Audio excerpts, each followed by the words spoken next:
नमस्कार, मैं हूं श्वेता झा और आप देख रहे हैं सुबह सुबह। हाथरस के बहाने पीएफआई का हिंसा फैलाने के खेल का भी धीरे धीरे खुलासा होने लगा है। शुरुआती जांच में यह जानकारी सामने आई है कि मॉरिशस से हवाला के जरिए भारत में करोड़ों की फंडिंग हुई, जिससे दंगा कराने का काला प्लान था। देखिए बड़ा खुलासा करने वाली ये रिपोर्ट।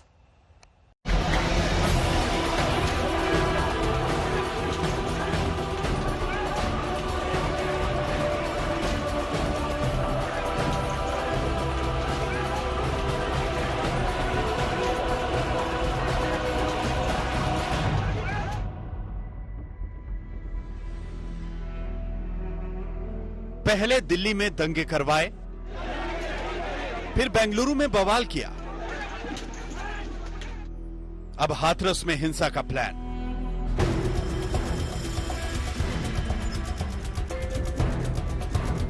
विदेशी फंडिंग से देश में आग, 100 करोड़ में हाथरस की बोली, पीएफआई के दंगाइयों की टोली। किसी की साजिश को सफल नहीं होने देंगे। किसी गरीब के भविष्य के साथ खिलवाड़ करने की इजाजत किसी को नहीं देंगे।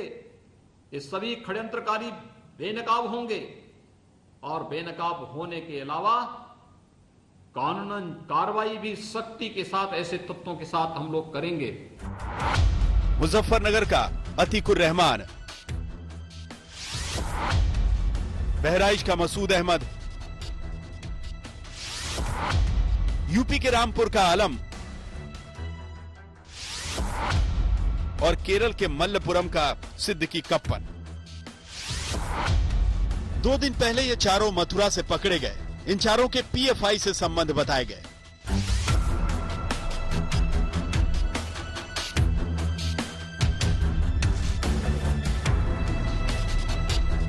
पीएफआई की जांच बढ़ी तो सबके होश उड़ गए। हाथरस को जलाने की एक बड़ी साजिश थी। विदेशी पैसे से हाथरस की बोली लग चुकी थी। सरकारी सूत्रों ने आज ये जानकारी दी कि पीएफआई को इस मामले में 50 करोड़ रुपए की फंडिंग हुई है और ये सब मॉरिशस के रास्ते उन तक पहुंचा है। यही नहीं, अब तक हाथरस के बहाने पीएफआई और उस जैसी दूसरी संगठनों को तकरीबन 100 करोड़ की फंडिंग की जा चुकी है। 100 करोड़ की कुल फंडिंग, अकेले मॉरिशस से 50 करोड़ रुपए। इतनी रकम का करना क्या था? प्लान बहुत खतरनाक बना था। हाथरस में न्याय दिलाने की आड़ में माहौल बिगाड़ना था। हाथरस केस के बहाने जातीय संघर्ष का बारूद सुलगाना था। लोगों को भड़काकर जातियों के टकराव को बड़ा करना था। जातियों के टकराव को बढ़ाकर हाथरस में दंगे करवाने थे। हाथरस में जातीय हिंसा होती तो पश्चिमी यूपी, फिर पूरा यूपी चपेट में आता। फिर वही दिखता जो दिल्ली में दिखा था, जो बेंगलुरु में दिखा था। फिर वही दिखता जो सीए प्रोटेस्ट के नाम पर यूपी में भी दिखा था। इन सभी मामलों में पीएफआई और उससे जुड़े संगठनों का नाम था। हाथरस में भी उसी का नाम आया था। यूपी सरकार को पहले दिन से ही संदेह था, हाथरस का माहौल बिगाड़ा जा रहा है। इससे पहले यूपी सरकार ने कहा कि तमाम ऐसी वेबसाइट्स बनाई गई थी जिसमें ये भड़काऊ बयान पोस्ट किए गए, जिससे कि लोगों के बीच में अस्थिरता पैदा हो, धार्मिक उन्माद हो और आपस का जो भाईचारा है वो डिस्टर्ब हो। हाथरस में हिंसा का प्लान बन चुका था। साजिश के सबूत पहले ही आ चुके हैं। डिजिटल मीडिया और सोशल मीडिया से तैयारी हो चुकी थी। जस्टिस फॉर हाथरस विक्टिम जैसी वेबसाइट बनाई गई थी। वेबसाइट पर फर्जी आईडी से लोगों को जोड़ा गया था। इसमें बताया गया था कि दंगे कैसे करें और फिर कैसे बचें, प्रदर्शन के वक्त क्या पहने, कब, किधर और कैसे वहां से भागें, लाठीचार्ज हो तो क्या करें, अपनी पहचान को कैसे छुपाएं। कानूनी उपायों की जानकारी भी वेबसाइट पर दी गई थी। इसी से शक हुआ कि हाथरस में हिंसा का बड़ा प्लान है और इस प्लान के पीछे संगठित लोग शामिल हो सकते हैं। मुख्यमंत्री आदित्यनाथ ने उसी वक्त चेतावनी दे दी थी। आपने इन चेहरों को देखा होगा जिन्होंने सीएए के खिलाफ आंदोलन के नाम पर हिंसा करने का प्रयास किया था, जिन्होंने प्रदेश के अंदर विभिन्न स्तर पर अराजकता पैदा करने का प्रयास किया था। और आपने देखा होगा सरकार ने न केवल उनको बेनकाब किया बल्कि ऐसे तत्वों से सख्ती से निपटने का कार्य भी किया। हाथरस की साजिश का संदेह तब हुआ जब बड़े पैमाने पर हाथरस के नाम पर दुष्प्रचार होने लगा। हाथरस की बेटी को न्याय दिलाने के नाम पर भावनाएं भड़काई जाने लगी और इसमें नेता भी जुट गए। छोटे से गांव की कहानी अगर बाहर तक पहुंचती है तो ये दर्द देती है। फंडिंग के बारे में भी खुलासा हो रहा है। ये बहुत बड़ा षड्यंत्र है, इसमें काफी लोग हैं यहाँ से, लेकिन ये विदेश तक का कांटेक्ट लग रहा है। इसमें शक था आप लोगों को शुरू से? हाँ बिल्कुल सकता, क्योंकि शुरू से ये ऐसा लग रहा था कि फंडिंग हो रही है, दंगे करवाना चाह रहे हैं यहाँ जातिवाद के ऊपर। जो राजनीतिक पार्टी आ रही है वो इसीलिए आ रही है कि यहाँ दंगे हों। शक था शुरू से? बिल्कुल मैम शक था। और दूसरी बात है, छोटी सी डिस्ट्रिक्ट में 100 करोड़ से ज्यादा की फंडिंग हुई है यहाँ। पीएफआई का पहला ही नहीं है उत्तर प्रदेश में। 120 करोड़ की फंडिंग पहले भी सीएए के विरोध में हुई थी। अब यूपी सरकार के दावों के मुताबिक हाथरस में हिंसा फैलाने का पीएफआई का प्लान था और ईडी की शुरुआती रिपोर्ट के मुताबिक पीएफआई को बाहर के देशों से करोड़ों रुपयों की फंडिंग हुई थी।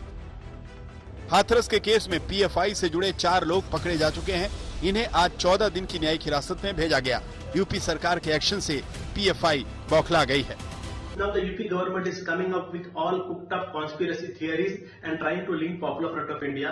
This is not the first time they have tried to link Popular Front, but even previously they have done, and they have failed miserably in the court. So Popular Front of India strongly condemns this attempt, and again the UP government says that there is an attempt to defame Yogi and the UP government. So I would like to say there is nothing left to defame. The entire world knows that there is no need to defame the government because they have been ashamed. They have been ashamed all over the world.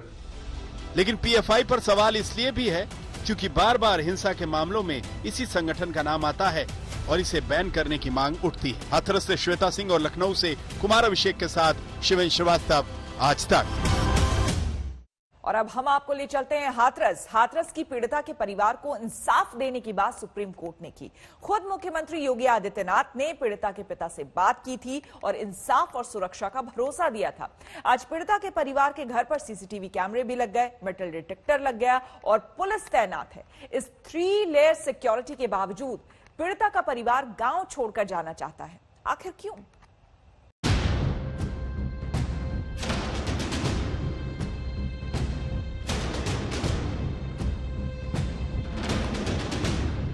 Hathras की पीड़िता बेटी के घर पर CCTV कैमरे लग गए ताकि आने जाने वालों पर नजर रखी जा सके। हाँ ठीक है, हमारे ये भी निगरानी में रहेंगे, जो कि आता नहीं जाता है, कौन संदिग्ध है कौन है, सबको जानकारी देख के पता को आ जाएगा। ये सही है। आप लोग अभी तक की सुरक्षा से संतुष्ट हैं? हाँ ठीक है। हाँ सुरक्षा ठीक है। जो भी आएगा, जो भी बाहर से आ सकता है या कहीं से भी, तो वो उसमें पता चलेगा कौन आ रहा है कौन जा रहा है। सही रहेगा ये सब। मेटल डिटेक्टर लगा दिया गया ताकि परिवार की सुरक्षा में कोई चूक न रहे। घर पर चप्पे चप्पे पर पुलिस का पहरा बिठा दिया गया ताकि पीड़ित परिवार के खिलाफ साजिश का कोई परिंदा भी पर न मार सके। क्या अब जो सुरक्षा दी गई है, अब आप लोग उससे संतुष्ट? हाँ अब तो संतुष्ट हैं। क्या कहते हैं, हमें सुरक्षा अच्छी मिल रही है। हाथरस कांड ने सिर्फ हाथरस को ही नहीं, उत्तर प्रदेश को ही नहीं, बल्कि समूचे देश को दहला दिया था। इसीलिए पीड़िता के परिवार के लिए सुरक्षा के वो इंतजाम किए गए हैं कि उनका कोई बाल तक बांका न कर सके। अब सुरक्षा व्यवस्था बहुत ज्यादा घर पर बढ़ा दी गई है। यहाँ पर आपको दिखाना चाहेंगे कि सीसीटीवी कैमरा भी इंस्टॉल किया गया है। एक कैमरा घर के अंदर है और दूसरा जिस रास्ते से लोग इधर आते हैं उस रास्ते पर भी सीसीटीवी कैमरा लगाया गया है और इससे पूरी निगरानी की जाएगी। इसके अलावा बताया जा रहा है कि सुरक्षा व्यवस्था को और ज्यादा बेहतर करने के लिए 3 स्तरीय सुरक्षा व्यवस्था यहाँ रखी गई है। यहाँ पे एक मेटल डिटेक्टर इंस्टॉल किया गया है ताकि परिवार में जो भी हो पहले उसकी अच्छी कोई भी जाने का प्रयास करे उसके अच्छे से जांच हो सके, और साथ ही साथ परिवार के कंसेंट, उनकी अनुमति के बाद ही यहाँ पे कुछ पॉइंट्स पे सीसीटीवी लगवाए जा रहे हैं, और ताकि अगर कोई ऐसा तो ना हो कि अनाधिकृत रूप से कोई उनके घर में घुसने का प्रयास करे। अगर ये सुरक्षा इतनी ही बड़ी और कड़ी है तो फिर पीड़िता का परिवार अपने ही गांव में क्यों डरा हुआ है? पीड़िता का भाई कह रहा है कि गांव में एक तरफ हर कोई इंसाफ की बात कर रहा है और दूसरी तरफ कोई चाय पानी के लिए भी नहीं पूछ रहा। लड़की की मौत हो गई तो अंतिम संस्कार कैसे गया, वो यहाँ पे एक भी नहीं आया पूछने के लिए। आप भूखे हो, प्यासे हो, कैसे रह रहे हो? कोई भी चाय तक के लिए नहीं पूछने आया यहाँ पे। उनको पता है कि आदमी कैसा था प्रकाश, उनके बच्चे कैसे थे और ऐसा उनके साथ हुआ कैसे, ये लोग पूछने भी नहीं आए गाँव के। पीड़िता के परिवार वालों का ये भी कहना है कि बेटी उनकी मरी, अन्याय उनकी बेटी से हुआ। इंसाफ का इंतजार उनको है, लेकिन पंचायतें हो रही हैं आरोपियों के लिए। ऐसे में कैसे रहेंगे वो उस गांव में जहां उनकी दुनिया उजड़ गई। हाँ, हमारे मन में तो दहशत तो रहेगी, क्योंकि इतना बड़ा कांड करने के बाद भी हमारे ऊपर इतने आरोप लग रहे हैं, तो दहशत तो है हमारे अंदर। तो कहाँ जाएंगे अब, क्या है आपके सामने, कहाँ जाने का रास्ता है? देखेंगे, कहीं भीख मांगेंगे, खाएंगे, क्या है, गरीब आदमी है, हमें भीख मांगने में खाने में कोई ऐतराज नहीं है। हमें मेहनत भी करनी है, हमें तो मेहनत कर भी खानी और यहाँ भी खा रहे।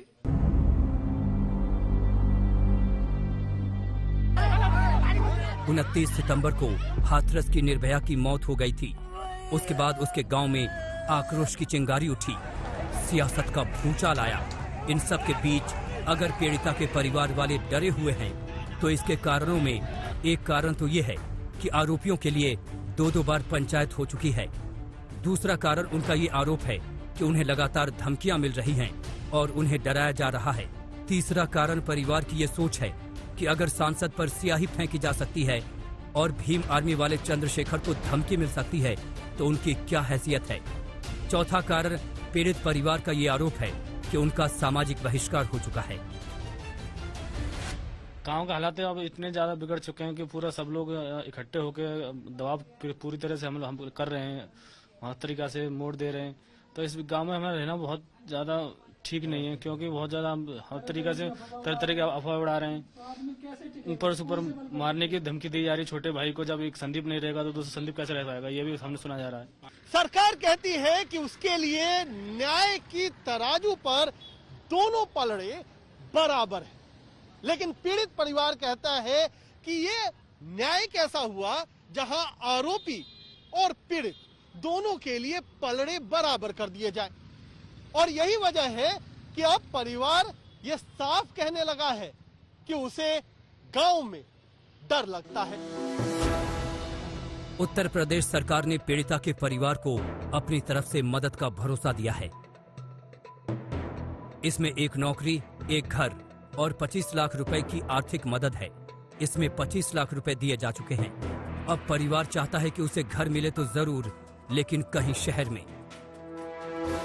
हाँ, सोच रहे हैं कि कहीं हम अपनों को नाते रिश्तेदारी में या कहीं अपनों देखेंगे, अपने 2 रोटी को साधन तो बनाना पड़ेगा। पीड़िता के परिवार वालों को इस बात से भी डर लग रहा है कि जब माहौल ठंडा पड़ेगा तब उनकी हिफाजत कौन करेगा। आखिर डीएम साहब पहले ही धमका चुके हैं। आप अपनी विश्वसनीयता खत्म मत करिए। तो मीडिया वाले मैं आपको बता दूं, आज अभी आधे चले गए, कल सुबह तक आधे और निकल जाएंगे, 2-4 बजेंगे कल रात, तो हम ही आपके साथ खड़े हैं। अब आपकी इच्छा, आपको बार बार बयान बदलना नहीं बदलना है। अभी हम भी बदल जाए, चले गए, कल सुबह तक आधे और निकल जाएंगे। इस धमकी भरे वीडियो के सामने आने के बावजूद हाथरस के डीएम का बाल तक बांका नहीं हुआ। ऐसे में परिवार का डर इंसाफ के आगे एक सवालिया निशान बन गया है। राजेश सिंघल के साथ कुमार कोड़ाल, हाथरस, आज तक। हाथरस में दंगों की साजिश बेनकाब हो चुकी है। कौन कौन से लोग इसमें शामिल थे, इसका पता लगाया जाना है। इस साजिश पर यूपी पुलिस कई मामले दर्ज कर चुकी है। ये भी पता लगाया जाना चाहिए कि इसमें राजनीतिक पार्टियों का क्या रोल है। लेकिन इसके बीच हमें हाथरस के लोगों को नहीं भूलना चाहिए। हाथरस की आवाज देश आज तक पर लगातार सुन रहा है। हाथरस में हम लगातार मौजूद हैं। गांव जो अलग अलग हैं, वो अलग अलग पहलू, अलग अलग पक्ष, हर आवाज आप तक पहुंचा रहे हैं। इस समय गांव की सारी महिलाएं हमारे साथ हैं। जो कुछ चल रहा है यहां पर, उसमें आप लोग को न्याय चाहिए। एक लड़की की जान तो गई है, अब आप लोग क्या चाह रही हैं? मतलब ऐसा है कि सभी जाति की बच्ची अपनी बच्चियों के बराबर है और हकीकत ये निकल के आनी चाहिए कि ये कैसे बच्ची खत्म हुई है और हमें न्याय चाहिए। निर्दोष आदमियों को बरा किया जाए। मतलब अगर निर्दोष हैं तो उनको छोड़ना चाहिए। छोड़ना चाहिए। यहाँ पर कैसा रिश्ता रहता है? सब आते जाते हैं, उठते बैठते? बहुत अच्छा संपर्क रहता है यहाँ पर बच्चों को। जैसे हमारी बच्ची है, जैसे वो भी बच्ची है, बच्चों में समाज में एक ही तरह बोलना चाहिए। और देखो ऐसा है कि हमारे बच्चे भी वो भी हमारे बच्चे हैं, उनको जरूर न्याय मिलना चाहिए। है जांच जरूरी है इसमें? जरूरी है जांच, जरूरी है जांच। जिसने किया उसको जांच मिले सजा, और जो निर्दोष है उसे छोड़ दिया जाए। तो ये बच्चे भी तो पढ़ते होंगे, तो सब जाति सब धर्म के बढ़ते होंगे? सब, कोई भेदभाव नहीं है, सब एक ही है, कोई भेदभाव नहीं। उस दिन रात में जैसे कि लड़की का बॉडी जला दिया, लड़की के घर वालों को नहीं बताया, ये सही था आपके हिसाब से? नहीं, इससे पहले कभी ऐसा नहीं हुआ था जैसे अब हुआ है, ऐसा पहले कभी नहीं हुआ है। आप शादी करके कब आई यहाँ पे? मुझे 5 साल हो गए। 5 साल हो गए। 5 साल में आपने यहाँ पर ऐसा कुछ कभी नहीं, मैंने कभी नहीं देखा यहाँ पे। आपने कभी ऐसा कि कुछ जातीय? नहीं, कभी नहीं देखा ऐसा यहाँ पे। सीबीआई की जांच की बात हो रही है, या फिर उस सच वाला जो वो होता है, नार्को टेस्ट होता है, उसके लिए सब तैयार हैं? किसी को तैयार होना चाहिए, उन्हें सबके लिए इंसाफ तो मिलना चाहिए ना। तो आपको लग रहा है कि लड़की के परिवार वालों को भी करवाना चाहिए? सबको करना चाहिए ना, लड़के के परिवार को भी करवाना चाहिए, लड़के को भी परिवार को भी करना चाहिए। इस मामले में ये बताइए कि इस मामले में शुरू से तो एफआईआर हो गया था, हाँ, पहले से मामला दर्ज हो गया था। आपको लगता है कि पुलिस सबके साथ दे रहे हैं कि नहीं दे रहे हैं? नहीं, पुलिस ने तो बहुत साथ दिया, पुलिस ने साथ देती तो बहुत बड़ा दंगा हो जाता है। ऐसा लग रहा है कि बाहर के लोग कर रहे हैं ऐसा? बाहर के लोग कर रहे हैं, सभी जो नेता लोग आते हैं बाहर से, वही यहाँ दंगा मचा रहे हैं। नहीं, कभी ऐसा कभी हुआ नहीं, इतने दिनों से 60 साल 65 साल की होगी, अब तक मैंने ऐसा कुछ सुना ही नहीं। जैसे जैसे ये सामने आता है कि मॉरिशस से फंडिंग आई, किसी दूसरे देश से आई, पीएफआई का नाम सामने आता है और गिरफ्तारियां होती हैं, तो इनका विश्वास पक्का होता है। आज 10 दिनों के लिए बढ़ा दिया गया। अब कहा गया एसआईटी अभी नहीं सौंपेगी सीएम को, बल्कि 10 दिन और, क्योंकि इस मामले में पेच बहुत सारे हैं। बिल्कुल, बहुत सारे पेच हैं, कई एंगलों से जांच हो रही है और जल्दी ही सच सामने आएगा। हम तो ये पहले से ही कह रहे हैं कि यहाँ कुछ लोगों द्वारा साजिश की गई है। और ये अभी बता रहे 10 दिन या 20 दिन, जितना भी टाइम लगे कोई दिक्कत नहीं हमको, वो तो जांच ढंग से हो। अभी जैसे 10 दिन बढ़ा दें तो करो, सीबीआई जितनी जल्दी हो सके वो करे। मैम, न्याय सबसे मेन मोटिव है कि न्याय मिलना चाहिए। एक निर्दोष फंसने से अच्छा है 10 गुनहगार छूट जाए, कोई इशू नहीं है, लेकिन एक निर्दोष नहीं फंसना चाहिए। और जांच सीबीआई की होगी, चाहे कोई भी किसी के साथ भी खड़ा हो, सीबीआई अपनी निष्पक्ष जांच करेगा, उसके बाद जो रिजल्ट आएंगे वो सबको मानने पड़ेंगे। और यही उम्मीद गांव में हर एक व्यक्ति की है, जो लगातार इतने दिनों से न्याय की लड़ाई में लगे हुए हैं, जो आज खुलासे हुए हैं, एक के बाद एक जो हो रहे हैं। अब चाहे बाहर से फंडिंग की हो जाए या फिर कॉल रिकॉर्ड्स के जो डिटेल्स हैं वो हो। कॉल डिटेल्स के बारे में भी खुलासा हो रहा है धीरे धीरे, और जो भी है फंडिंग के बारे में भी खुलासा हो रहा है। ये बहुत बड़ा षड्यंत्र है, इसमें काफी लोग हैं। अब ये इसको ना एक राजनीतिक मुद्दा बना के यहाँ पे उपद्रव करवाना चाहते हैं, ताकि ये जांच वगैरह ठीक से हो नहीं पाए, और ये जो लोग हैं लग रहा है जांच में बाधा के लिए। बिल्कुल, जैसे ये चाहते हैं जल्दी से जल्दी फैसला हो, और उसके बाद में ये कह देंगे कि साहब जांच सही से नहीं हुई है, एलिगेशन लगाएंगे जांच एजेंसियों पे। तो ये षड्यंत्र के थ्रू तो पहले से ही हो रहा है, चाहे वो कांग्रेस का स्वराज जीवन हो, चाहे दलित भीम आर्मी का वो चंद्रशेखर रावण हो। दंगा फैलाने की साजिश, ये तो मतलब ऐसा है, हमारे यहाँ किसी तरह कोई माहौल में कोई वो नहीं थी। जब झगड़ा हुआ है तो लड़की की रिपोर्ट ली है, सब काम हुआ है, लेकिन ये नेताओं के द्वारा कि जिसमें बवाल बनाया जाए। हमारे समाज ने जैसे ही ये दंगा हुआ है, बच्चों की बात हुई है, तो बच्चे भी हाजिर हुए हैं तुरंत। हाथरस में अगर एक बेटी की जान गई है तो उसे सब मानते हैं कि पूरा गाँव, दरअसल गाँव की परंपरा, गाँव के संस्कार ऐसे होते हैं कि पड़ोसी की बेटी भी अपनी बेटी होती है, बहनों को बहन की नजर से देखा जाता है। तो वो चाहते हैं कि अगर एक लड़की है तो उसके साथ इंसाफ होना चाहिए, और उसके अगर आरोपी पकड़े जाते हैं, उन्हें सजा होती है, तो हाथरस को खुद ब खुद इंसाफ मिल ही जाएगा। हाथरस कांड में एक नया ट्विस्ट तब आ गया जब 104 फोन कॉल सामने आए। एसआईटी ने आरोपी संदीप सिंह की कॉल डिटेल खंगालनी शुरू की तो पता चला कि पिछले साल अक्टूबर से इस साल मार्च के बीच संदीप और पीड़िता के भाई के मोबाइल पर 104 बार बात हुई है। अब जांच इस बात पर चल रही है कि वो बात किनके बीच हुई और इसका हाथरस कांड से क्या वास्ता है। हाथरस की निर्भया के मामले ने पूरे देश को हिला दिया था।